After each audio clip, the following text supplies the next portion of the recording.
Hi, this is Subbu.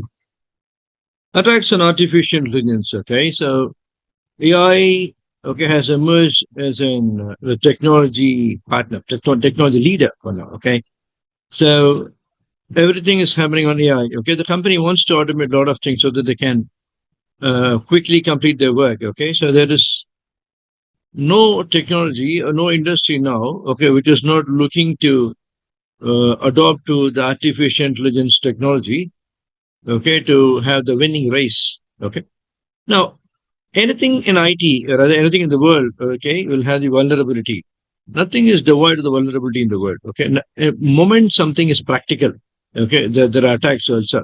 When it becomes very popular, the attacks also increase on that particular technology or the platform. So AI is not devoid of any of these vulnerabilities or any of the attacks. Now there is a research that's happening at every corner on what are the attacks that can happen with respect to artificial intelligence. And Google has got secure AI framework, and CSI has got their attacks listed. OWASP has got their own project on artificial intelligence, and they have got top 10 LLM attacks, and they also have a testing guide on what you can test. And you've got NIST publication, adversarial machine language, AML. Okay. Now, in spite of having a lot of attacks, okay, broadly they are classified into four types. Okay, that's what we are going to see now. Okay, what are they? Evasion attacks. Okay, evasion is avoiding something. Okay, when you say an hacker is trying to evade an intrusion detection system, that means he is trying to sneak inside without getting noticed. Okay, that's called as an evasion attacks. Poisoning attack. Okay, poisoning attack is you are trying to manipulate the inputs. Okay, not the inputs. Okay, it can be a data, it can be a model poisoning and data poisoning attacks that actually happen on the artificial intelligence. Other two categories are privacy attacks. Now, privacy is a subset of security. And then people who join me for the certified data protection officer training, they always appreciate different perspective in which the privacy is actually approached. Now, anything that happens in IT is an event. Okay, an event will lead to an alert. Alert will lead to a warning, and warning will lead to a breach. And if there is a disclosure of data, then we call that as a confidentiality attack. Okay, but if what is disclosed is a personal data, then we call that as a privacy attack. So it's a privacy disclosure. Similarly, if the data is modified by unauthorized person, we call that as an integrity attack. Okay. Now, if the integrity attack happens on the personal data, we call that as a personal data integrity attack or privacy integrity attack. Same thing happens if the data is destroyed with an authorized person. If the data is a sensitive data, we call that as an availability attack or security attack. But if the data that is destroyed is a personal data, then we call that as a privacy availability attack. Okay. So depending upon what is disclosed, what is modified, what is destroyed, okay, we call that as a security attack or a privacy attack. Okay, so if the personal data is involved, okay, we call that as a privacy breach.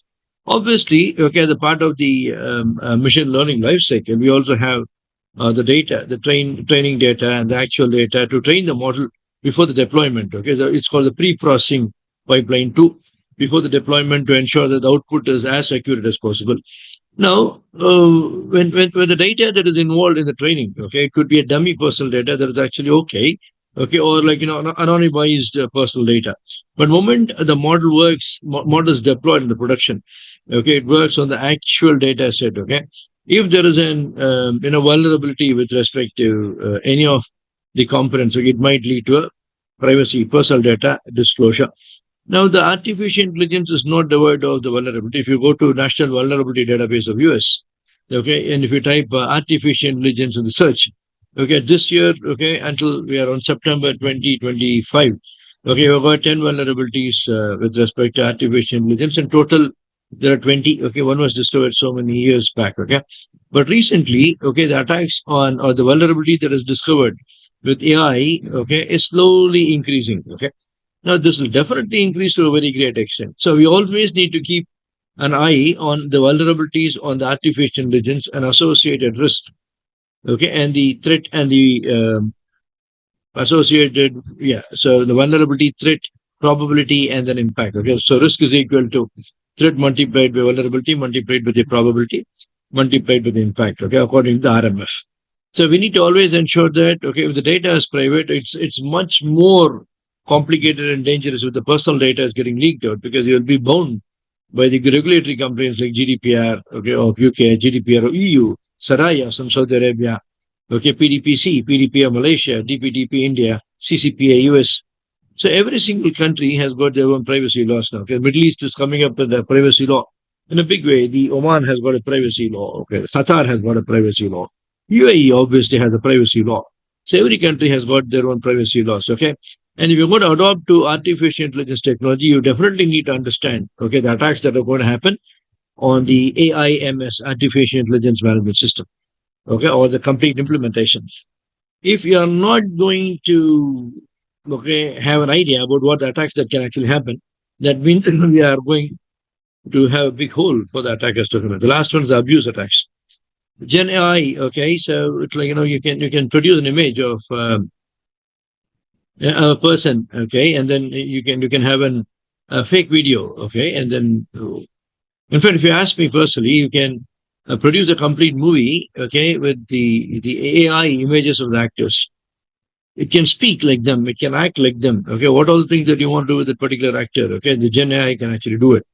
Like, and the future extracted part of the training phase or the model can extract the complete future.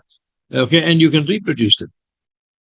Okay, so abuse attacks, very very dangerous. Okay, now when you the privacy and then evasion and the poisoning attacks, okay, they are of one category. Okay, but the abuse is a Gen AI. Okay, it's like a generative AI. All these things are something, it's a part of your system. It is you're working with what already existing data in the model. But in Gen AI, the abuse attacks, you can generate the new videos.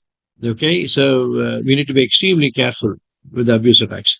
Now there are a lot of subcategories for all this four. Okay, and let's say not subcategories, types of attacks under the four subcategories. Stay tuned to this particular channel to understand in a simple English, okay, how these attacks can actually happen. How can you mitigate that? Okay, thank you very much. These are trainings that you can approach us for. Our governance officer with respect to AI, security officer, and then ISO 52001 lead implementer and certified data protection officer. We're going to have a mix of AI as a part of the DPO, because the ICO, okay, they have come up with a toolkit for data protection officers, using the AI as innovative technology. So going forward, the data protection officers should know the artificial intelligence if they want to survive on the job market. Okay. So stay connected, stay tuned. You can mail me, okay, if you want to join any of the courses. Thank you very much. I'm signing off for now. Okay. Stay connected, subscribe, and tune. Cheers.